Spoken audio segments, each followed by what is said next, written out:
The survey ship drifted through the dead zone like a leaf on still water, Captain. VL checked his instruments again, his three eyes narrowing in confusion. Dead zone had been empty for as long as any species could remember. Nothing lived here, nothing remained. Here it was just empty space between the active sectors of the galaxy. Captain, I am detecting something, said Nara. The sensor officer, her scales flickered. With uncertainty, there is an energy signature ahead. It is very old, Ver. Moved to her station, the screen showed a faint pulse of power coming from coordinates that should contain nothing at all. How old? The computer cannot determine exact age, but the energy pattern does not match any known technology. It is older than our oldest records. Vel felt his breathing sacs tighten. The Galactic Council had explored space for 40,000 years. They had records going back even further from the elder species. Nothing should be older than those records. Send a priority message to Council headquarters. Tell them we have found something impossible. 3 weeks later, the research fleet arrived. Ships from a dozen different species surrounded the object that the survey crew had discovered. It hung in space like a dark crystal, thousands of meters tall, covered in patterns that seemed to shift when viewed directly. Dr. Sarah Chen stood at the observation window of the human research vessel, staring at the structure. She had studied ancient languages for 15 years. She had decoded dead alphabets from extinct civilizations, but nothing in her experience prepared her for what floated before her. It is beautiful, said Marcus Webb, standing beside her. Marcus was her research partner and closest friend where Sarah studied languages. Marcus studied technology and engineering. It is terrifying, Sarah replied. Something that old should not still have power. What could possibly keep it running for so long? A chime sounded. The intercom crackled to life. All research personnel report to the main conference room. The council is ready to begin the briefing. The conference room held scientists from across the galaxy. Sarah recognized some of them. The Torvin researcher who had decoded the Fallen Empire texts. The Kelch mathematician who had solved the mystery of the spiral equations. The Ven archaeologist who had mapped the first expansion routes. Council Director Zenth stood at the front of the room. His form was tall and thin, his skin a deep purple. Thank you all for coming. What we have discovered challenges everything we know about galactic history. Initial scans suggest the beacon is at least 70,000 years old, perhaps older. Murmurs filled the room. 70,000 years ago, the eldest species in the council had barely discovered fire. The galaxy had been primitive and scattered. We have tried to decode its transmissions. Zenth continued. We have failed. Beacon transmits constantly, but we cannot understand the language. It does not match any pattern in our databases. This is why we have brought together the finest minds in the galaxy. We must understand what this beacon is trying to tell us. And for 3 days the teams worked. They analyzed the beacon from every angle. They recorded its transmissions. They mapped its energy patterns. They studied the symbols that covered its surface. Nothing worked. Beacon remained a mystery. Sarah sat in her quarters on the 4th night, reviewing the data for the 100th time.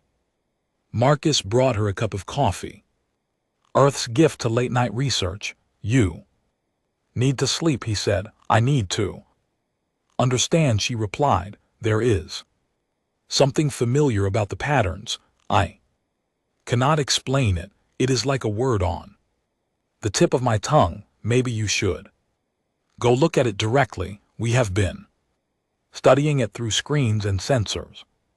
Perhaps seeing it with your own eyes would help. Sarah considered this.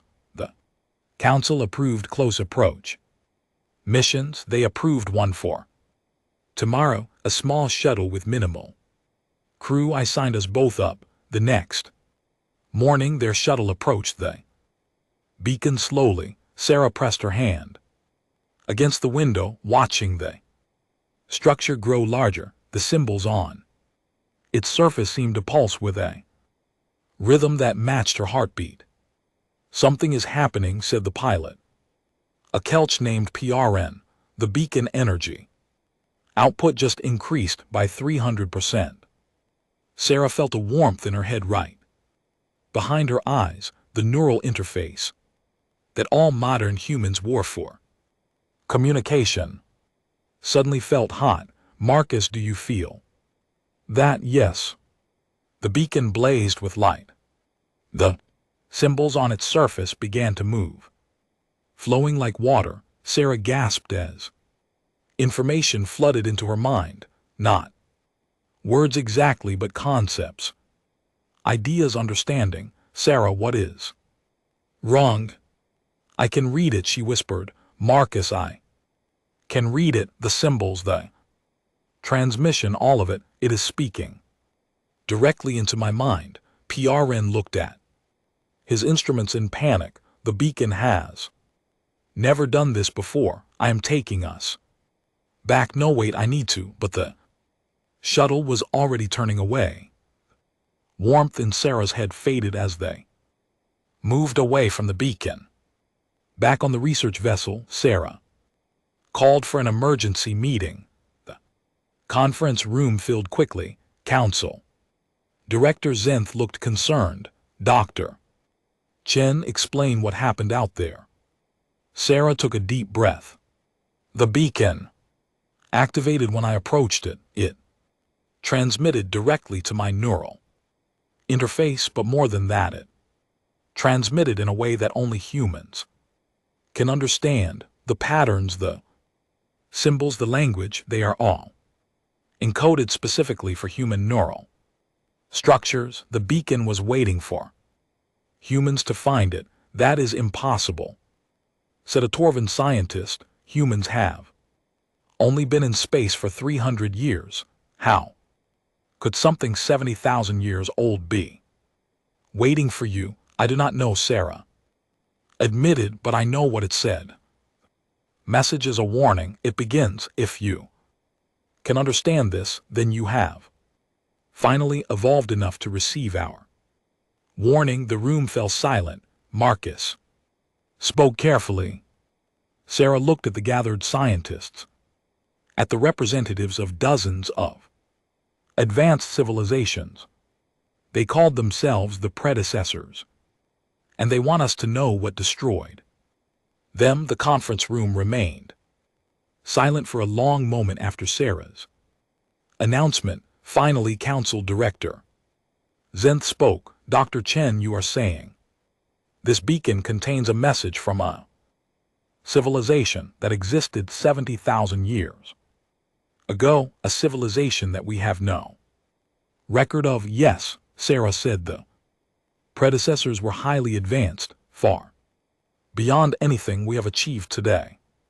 But something destroyed them, something so terrible that they built this beacon as a warning for whoever came after them. And this warning is only for humans? Asked the Torvan scientist, his tone skeptical. How convenient. Marcus stood beside Sarah. It is not convenient at all. Think about what that means.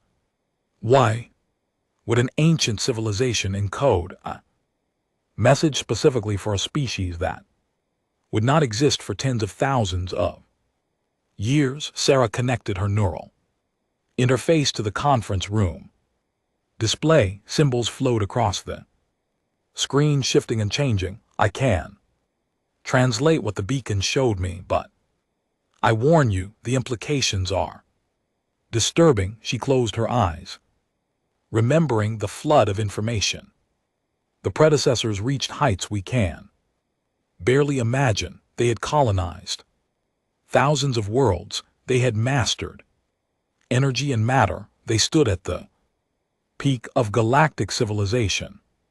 Then they discovered they were not alone. Other species, asked the Kelch researcher, know something else, something that exists outside normal space. The predecessors called them the Hollow Ones.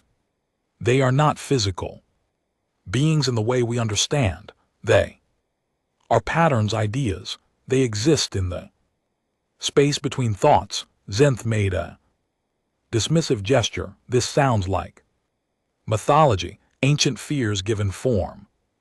That is what the predecessors thought at first. Sarah continued, they discovered the Hollow Ones by accident during experiments with consciousness and quantum mechanics. At first nothing seemed wrong, but then colonies began to go silent. Ships disappeared. Entire worlds stopped communicating. What happened to them? Marcus asked quietly.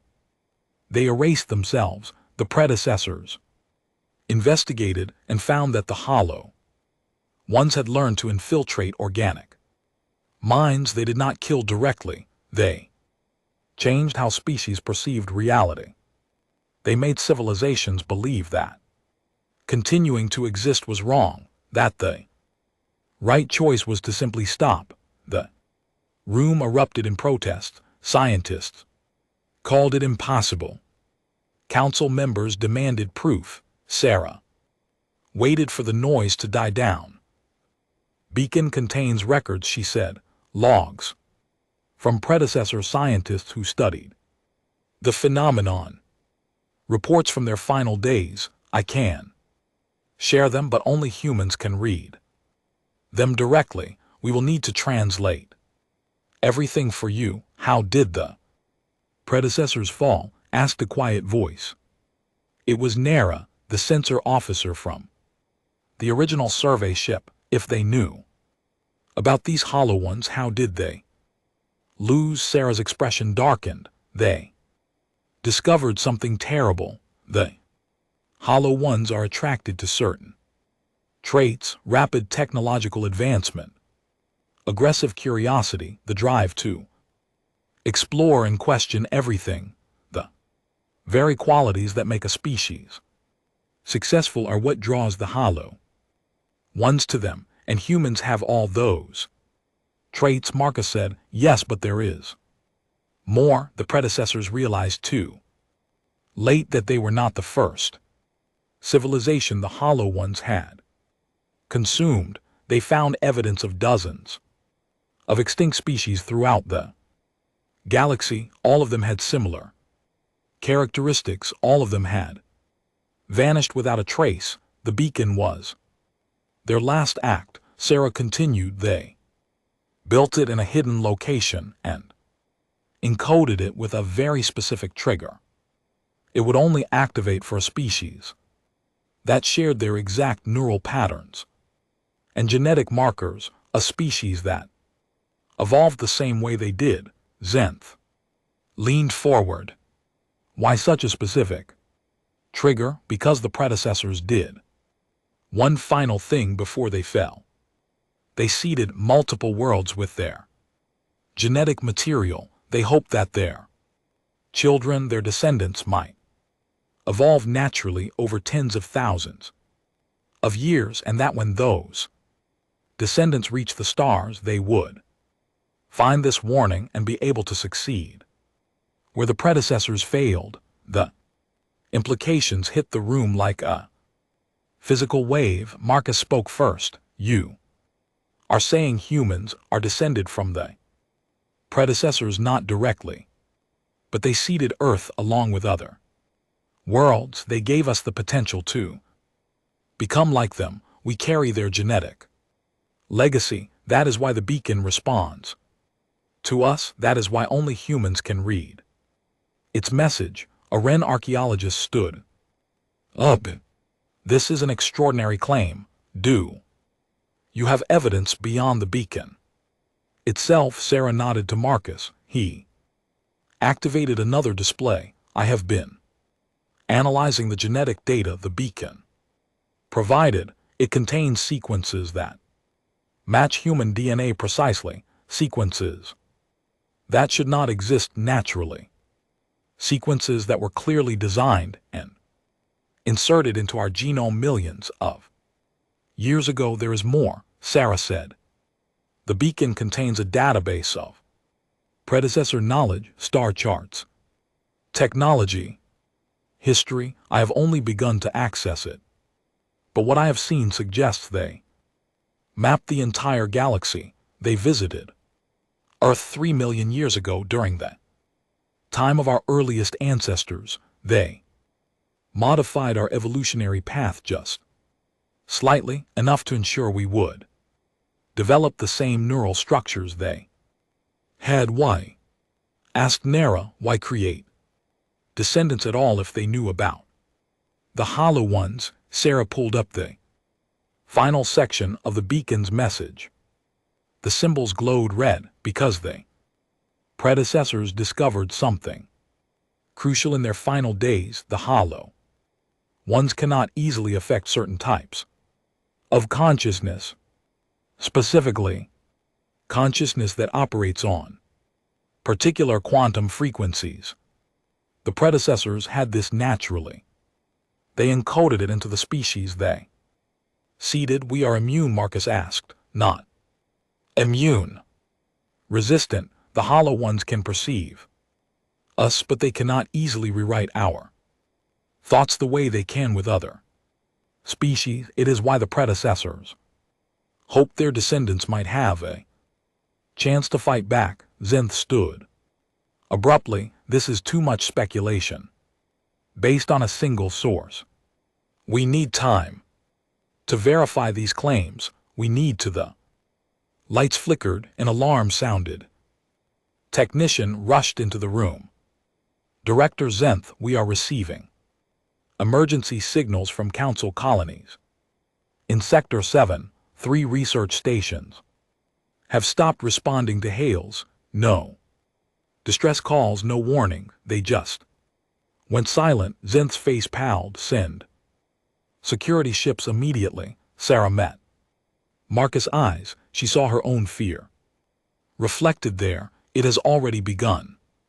She whispered, the beacon's activation was a signal. By finding it, by understanding it, we have told the hollow ones that a predecessor descendant species has returned to the galaxy. What was the beacon's final warning? Zenth demanded. Sarah's voice was hollow. They are already here. They have always been here, waiting in the dark spaces, waiting for a species that can see them to arrive. And now we have announced ourselves. The security fleet reached the silent colony in Sector 7. 3 days later, Sarah and Marcus watched the reports come in from the human research vessel. Council Director Zenth stood beside them, his purple skin darker than usual with stress. The colony is intact, reported the fleet commander. Buildings are undamaged. Power systems are running normally, but there are no life signs, not a single one. Search every structure, Zen ordered. There must be an explanation.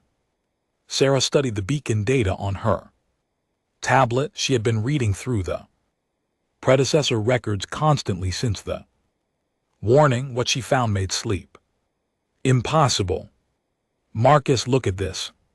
The predecessors documented 47 civilizations that vanished the same way. Colonies found empty, ships abandoned in space.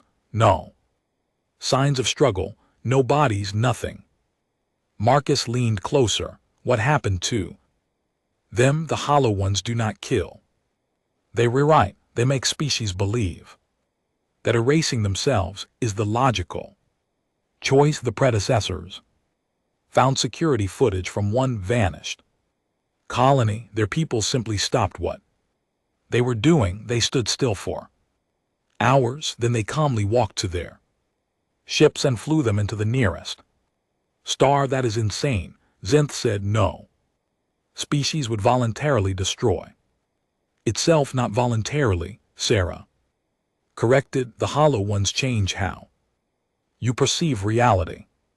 To those colonists, flying into a star probably seemed like going home or completing an important mission. Their thoughts were rewritten so thoroughly that they never questioned their actions. The fleet commander's voice crackled over the speaker again.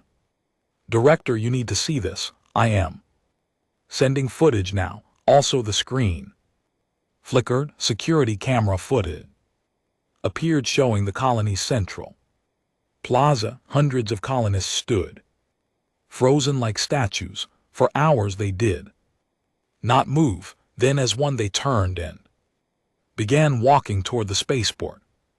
Their movements were calm. Their faces were peaceful. They boarded ships in perfect order and launched. The cameras tracked them as every single ship flew directly into the system's sun. The conference room fell silent. Sarah felt sick. This was exactly what the predecessors had described. Exactly what had destroyed them. Check the other silent stations.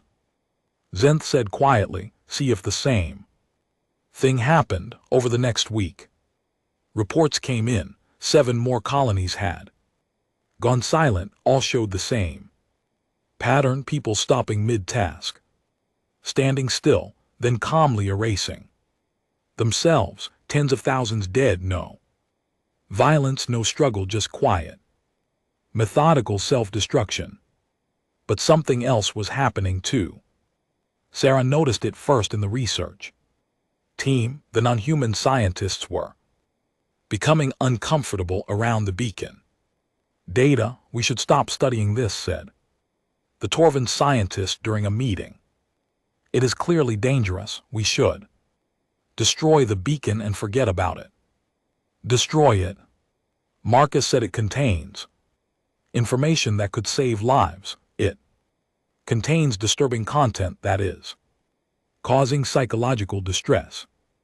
The logical action is to eliminate the source of distress. Sarah felt cold. You have been studying ancient mysteries your whole career. You have never backed away from knowledge before. Why now? The Torvan scientist blinked. I do not know. It simply feels wrong to continue. Does that not make sense to you? No, Sarah said carefully. It does not make sense at all. She pulled Marcus aside after the meeting. They are being influenced. Non-human researchers are all starting to say the same things, that we should stop studying the beacon, that we should destroy it, that it is dangerous. But the beacon is just information. Marcus said it cannot hurt anyone.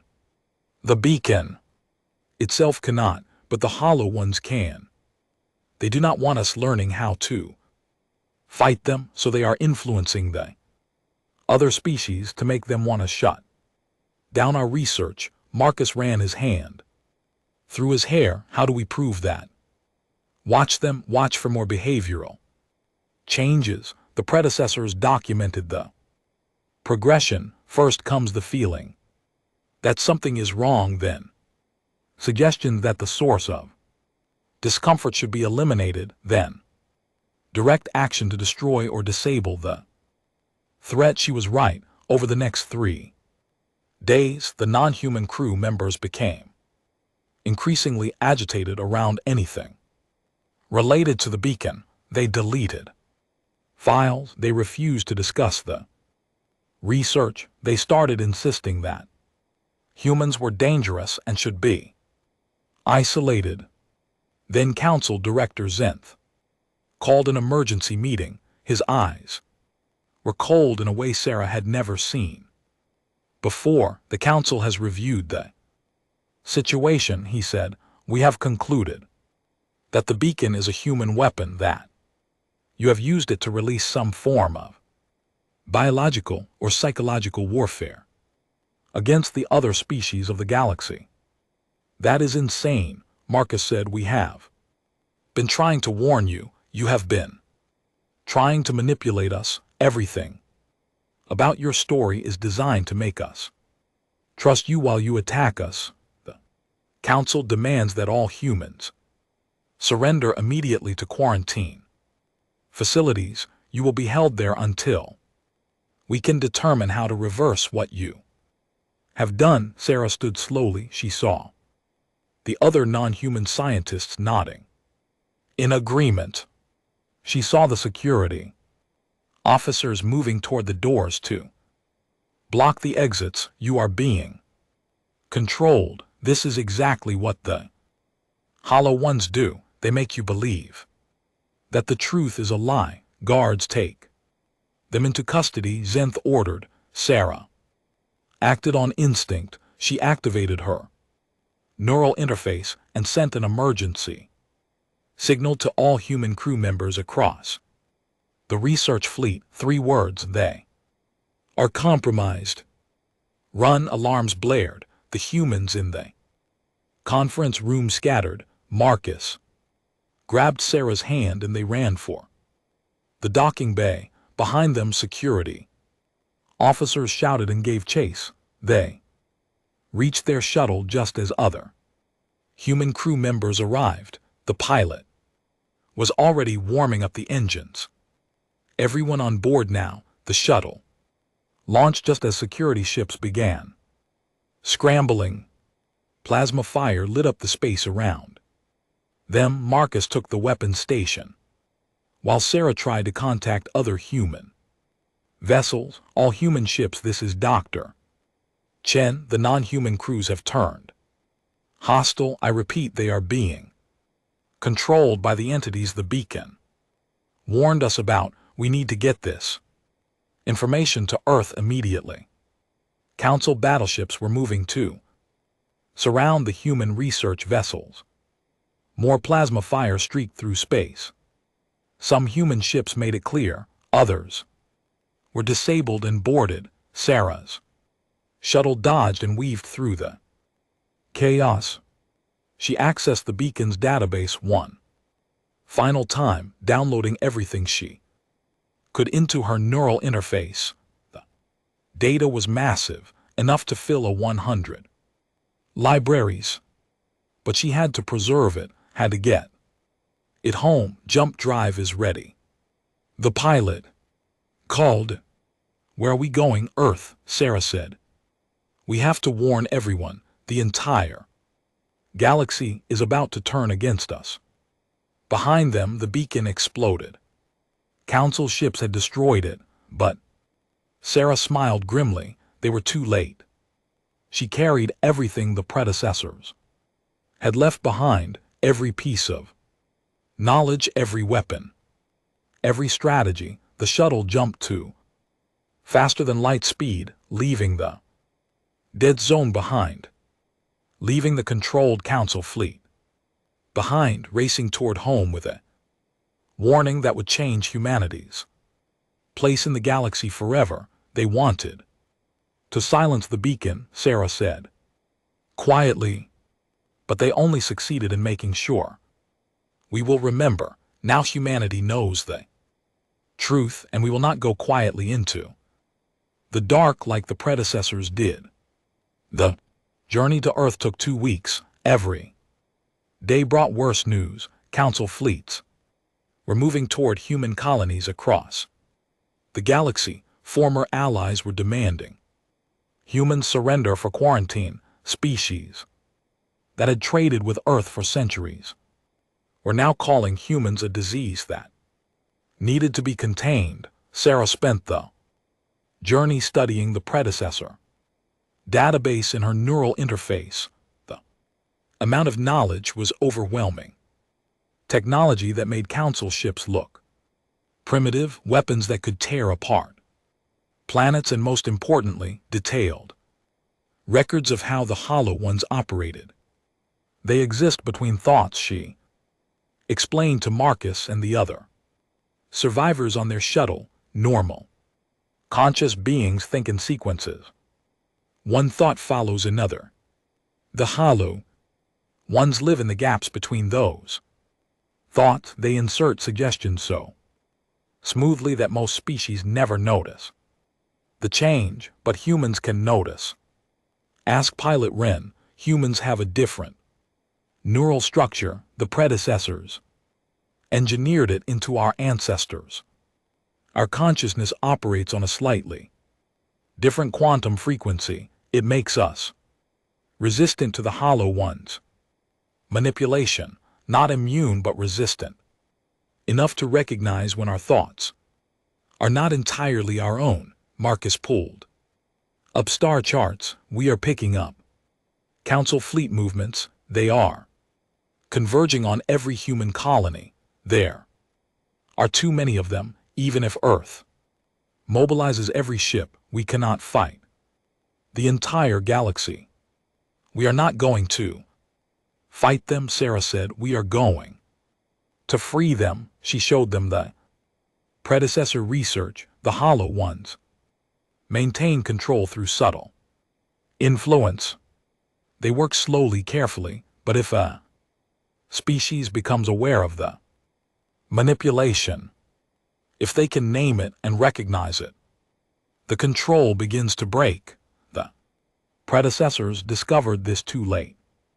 We still have time. They arrived at Earth to find the home system preparing for war. Human defense fleets were positioning around the planet. Orbital stations were arming weapons. Everyone could see what was coming. Sarah and her team landed at the Global Council headquarters. Human leaders from every nation gathered to hear what she had brought back. We stand at a crossroads, Sarah began. The beacon has revealed a truth that the rest of the galaxy cannot accept, not because they choose to deny it, but because they are being controlled by the very entities we warned them about. She projected the predecessor data for everyone to see. The Hollow Ones have been manipulating galactic civilization for millions of years. Every time a species with the right traits emerges, the Hollow Ones influence the other species to destroy them. They have done this countless times. We have records of 47 extinct civilizations that were eliminated this way. Why? Asked Secretary General Amara Akeper. What do these Hollow Ones want? They feed on conscious civilizations, not physically but conceptually. They consume the potential of species.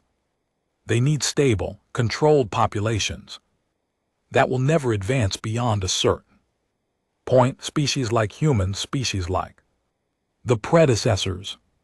We threaten that stability. We grow too fast. We question too much. We cannot be easily controlled. We Marcus added. The other species are not evil. They are victims. Right now they truly believe humans are dangerous. The Hollow Ones have rewritten their perceptions to make them see us as the threat instead of seeing the real enemy. So what do we do? Akefer asked. Surrender and hope they eventually realize the truth.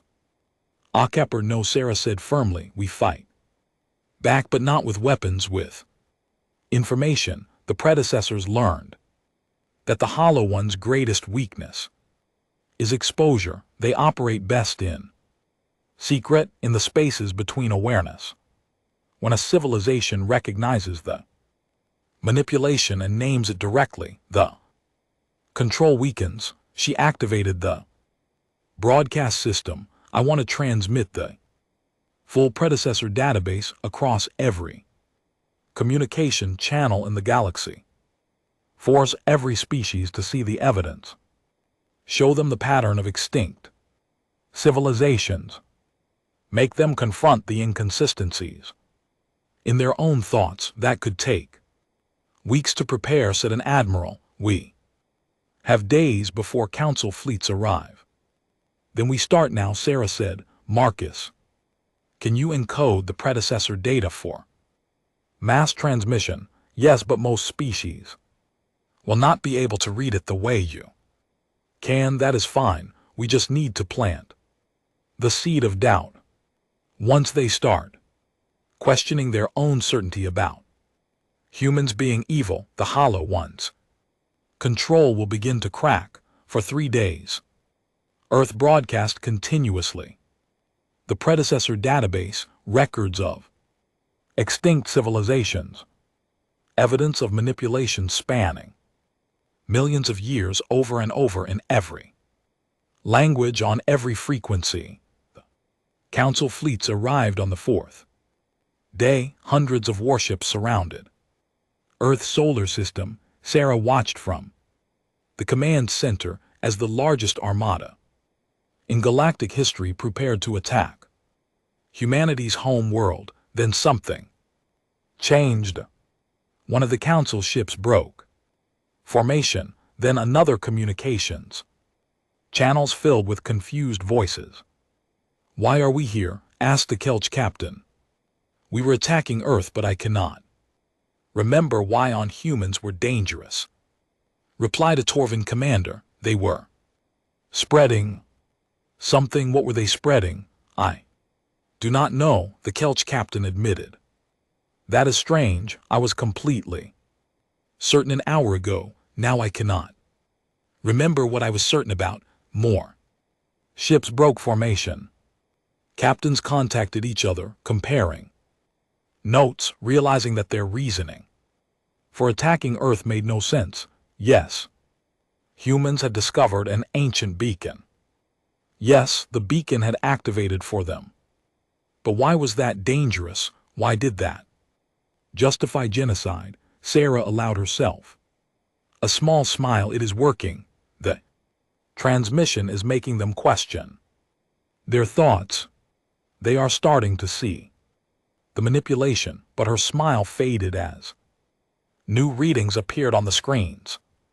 Strange energy signatures were forming throughout the system, not from any ship, from empty space itself. What is that? Marcus asked. The signatures grew stronger. Space itself seemed to tear open. Through the rifts came shapes that hurt to look at, things that existed in dimensions human eyes were not meant to perceive. The hollow ones were no longer hiding. For the first time in millions of years, they were manifesting physically, and they were angry. A wave of psychic pressure hit every ship in the system. Council crews screamed and clutched their heads, but humans felt only a slight headache. Their different neural structure protected them.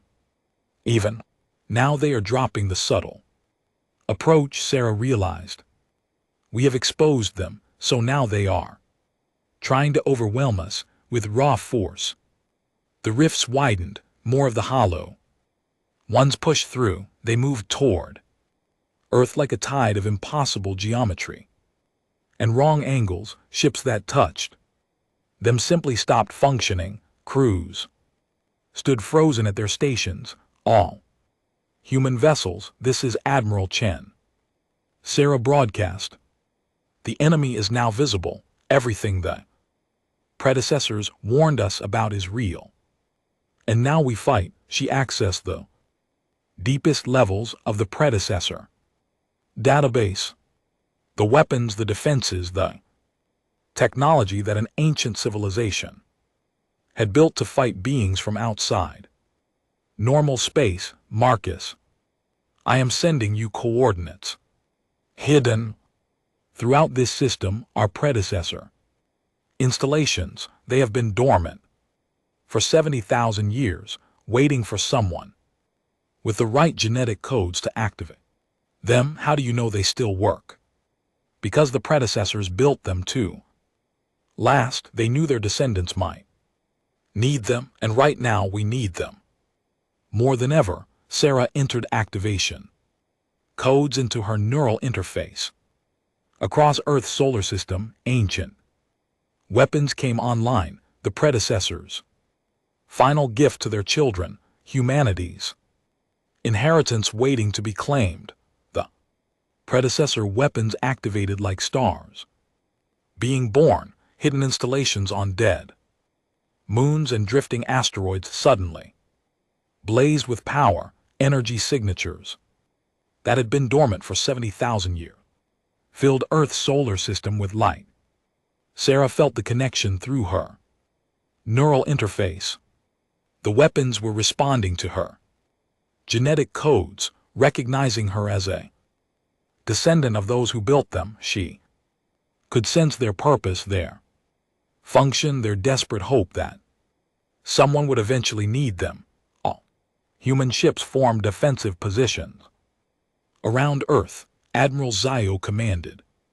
From the defense fleet, let the ancient weapons do their work. The hollow ones pressed forward through their dimensional rifts they had abandoned. All subtlety now, their forms shifted and changed, impossible geometries that made human minds ache to perceive. But, unlike the council crews who had collapsed into catatonic states, humans could still function, could still fight. The first predecessor weapon fired a beam of pure coherent energy that existed on frequencies the hollow ones could not avoid. It struck one of the manifestations, and the creature shattered like glass, its pieces dissolving back into whatever dimension it came from. It works, Marcus shouted. Sarah, it actually works. More weapons activated. Ancient defense grids came online, creating barriers of specialized energy that the hollow ones could not cross. Sarah guided the systems through her interface, directing fire, coordinating defenses, using knowledge that had been waiting in her genes for thousands of generations. But there were too many rifts, too many hollow ones pushing through. The predecessor weapons were powerful, but they had not been enough to save their creators. Would they be enough to save humanity? Sarah made a decision. She accessed the deepest part of the database, the section marked with predecessor warnings, the final weapon, the one they had never dared to use. Marcus, I need you to listen carefully. There is one more system, a network of devices hidden throughout the galaxy. The predecessors called it the Awakening Grid. What does it do? It broadcasts on the exact frequency that disrupts Hollow One influence. If I activate it, every species in the galaxy will be freed from manipulation simultaneously. They will all see the truth at once. Quote, then activate it. That is what we need. It is not that simple. The broadcast is so powerful that it will also reveal the location of every predecessor descendant in the galaxy. Right now, the Hollow Ones are focused on Earth. If I activate the grid, they will know about every human colony, every ship, every person. We will be completely exposed. Marcus met her eyes. We are already exposed, and if we do not free the other species, we face the entire galaxy alone. Activate it, we see that we zero. End quote. Sarah nodded. She entered the final codes across the galaxy, buried on thousands of worlds. The awakening grid powered up. Broadcast began in the system around Earth. The effects were immediate.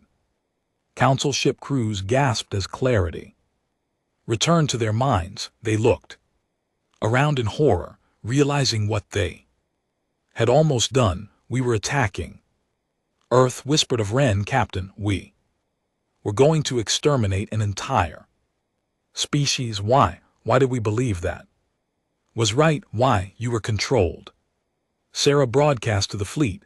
You are victims, not enemies. The real threat is the Hollow Ones, the entities that have manipulated galactic civilization for millions of years. Now you can see them as humans do. Now we can fight them together, but the Council crews were not warriors. They were scientists, explorers, researchers.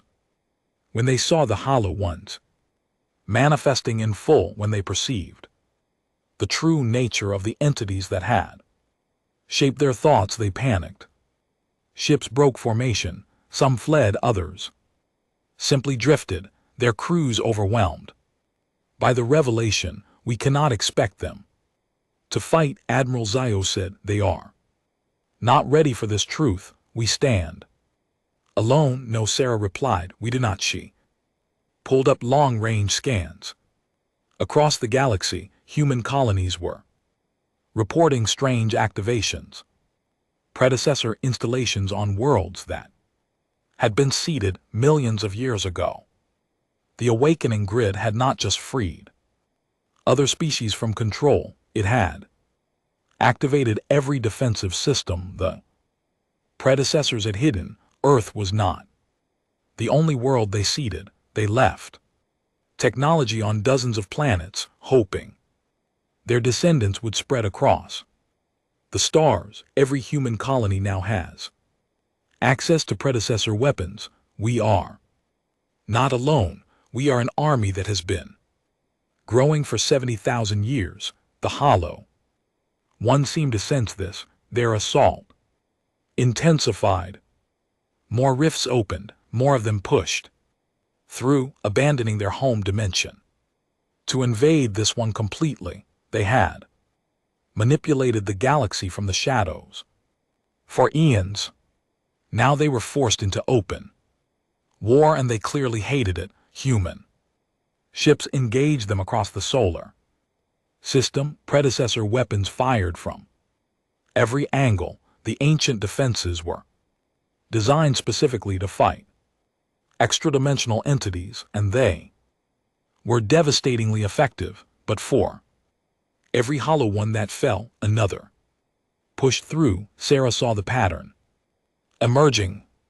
They are trying to overwhelm us through numbers. They know we have the weapons to hurt them, so they are betting we do not have enough weapons to stop all of them. Do we? Marcus asked. Sarah smiled grimly. The predecessors left us one more gift, the biggest one. She accessed the final section of the database. Coordinates appeared in her mind. A location in deep space, far from any star system, a facility that the predecessors had built in their final days. There is a factory, a construction facility that can build predecessor weapons. It has been dormant for 70,000 years, waiting for someone to activate it. If we can reach it, we can produce enough weapons to arm the entire galaxy. How do we get there? We are surrounded. We break through. Admiral Zio, I need volunteer force, fast ships that can make the jump to deep space. This is going to be dangerous. I will go, Marcus said immediately. No, you need to stay here and coordinate the defenses. I am going. I am the only one who can activate the facility anyway. Marcus grabbed her hand. Sarah, if you die out there, then humanity still has all the knowledge I downloaded. The database is backed up across every human system, but I am not planning to die. I am planning to finish what the predecessors started. She assembled a strike force, 20 fast ships, all volunteers, all ready to risk everything. They launched while the predecessor weapons provided cover, blasting a path through the Hollow Ones. The journey took 4 days at maximum speed. The Hollow Ones followed, but the strike force stayed ahead of them. Sarah used the time to study the factory specifications, learning how it operated, what it could build. When they arrived, she saw the facility hanging in empty space like a metal moon. It was Enormous, built to produce weapons on an industrial scale, and it was still intact. Sarah transmitted the activation codes. The factory stirred.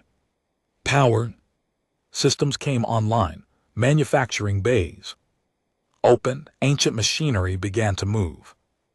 It works, she breathed. It actually works. She programmed the production schedule. Weapons, shields, defensive platforms. Everything humanity needed to protect itself and arm the other species who would now be free to choose their own path. The Hollow Ones arrived just as the first weapons rolled off the production line, but now the strike force was armed with fresh predecessor technology. The battle was brief and brutal. The humans had home advantage and superior weapons. The Hollow Ones retreated, their dimensional rifts closing. Sarah transmitted to Earth. The factory is operational. We are beginning mass production. Every human colony will receive weapons. Every species that wants to defend themselves will be armed. The Hollow Ones cannot manipulate the galaxy anymore. They will either retreat to their dimension or we will destroy them. Months passed. The awakening grid continued broadcasting, keeping every species in the galaxy free from Hollow One influence. The factory produced weapons that were distributed throughout known space. Human colonies became fortresses. Other species, grateful to be free, began working with humans to build new defenses. The Hollow Ones attacked less frequently. They were learning that the galaxy was no longer their feeding ground. Conscious civilizations could now see them, name them, fight them. The age of manipulation was over. Sarah stood on Earth looking up at the stars. She thought about the predecessors, about the civilization that had sacrificed everything to give their descendants a chance. We will not forget you, she said quietly. You gave us the tools, you gave us the knowledge, you gave us the warning, and we used it. All humanity stands now where you once stood, but this time we will not fall. This time we stand together with the whole galaxy, and together we will drive the darkness back where it belongs. Marcus joined her, putting his arm around her shoulders. The council wants to meet with you. They want to form a new alliance, humans as the guardians, the ones who can see the threats others cannot. Sarah nodded. The predecessors left us more than weapons. They left us a purpose. We are the inheritors of their legacy, the defenders of conscious life, and we will not waste this inheritance. She looked back at the stars, at the galaxy that humanity now helped protect. The beacon had awakened. After 70,000 years, its message had been calling only humans, and humanity had answered. Now the descendants of the predecessors would finish the work their ancestors had started, standing guard against the dark spaces between thoughts, where the Hollow Ones waited. The age of manipulation was over. The age of humanity had begun. Retry. Claude can make mistakes. Please double check responses.